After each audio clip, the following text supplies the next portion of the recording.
जब 101 फन वाला सांप कुछ नहीं बिगाड़ सकता है तो एक सांप इनका क्या बिगाड़ेगा। इस प्रकार से सभी ब्रजवासी रात भर वहीं यमुना के किनारे रहे, लेकिन उसका जल इतना विषाक्त हो चुका था कि जो यमुना किनारे जो दूर्वा थी सब विषाक्त हो चुकी थी। तो भगवान ने योग माया से रात्रि में आग लगा दी और उसी आग का दावाग्नि के रूप में पान कर गए। उसके बाद फिर आती है वर्षा ऋतु के बाद शरद ऋतु। शरद ऋतु में गोविंद ने अपनी अद्भुत बंसी बजाई। वरहा पीड़म नटवर बपू, यह वेणु गीत है।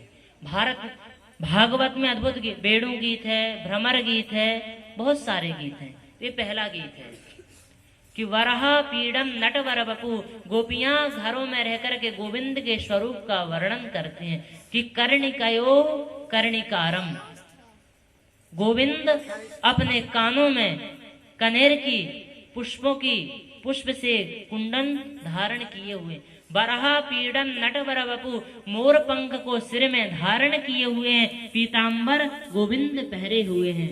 इस प्रकार से अद्भुत वर्णन करते हैं। फिर उसके बाद हेमंत ऋतु का वर्णन आता है। शरद ऋतु के बाद हेमंत ऋतु। ऊपर देखो।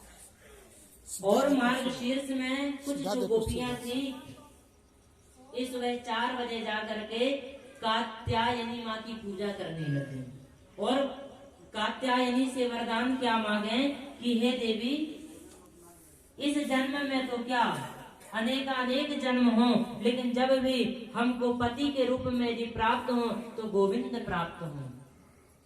लेकिन वह यमुना में जाकर के निर्वस्त्र स्नान करती थी और भगवान ने सोचा कि जो जल में निर्वस्त्र स्नान नहीं करना चाहिए क्योंकि वरुण देवता का अपमान होता है, तो भगवान ने आकर के उनके वस्त्रों का हरण कर लिया।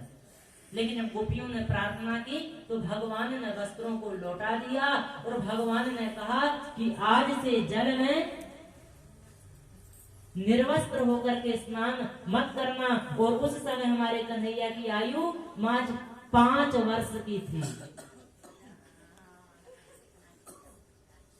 इस प्रकार से गोविंद ने चीर हरण की लीला की और अब धीरे धीरे गोविंद की अवस्था 7 वर्ष में पहुंच गई।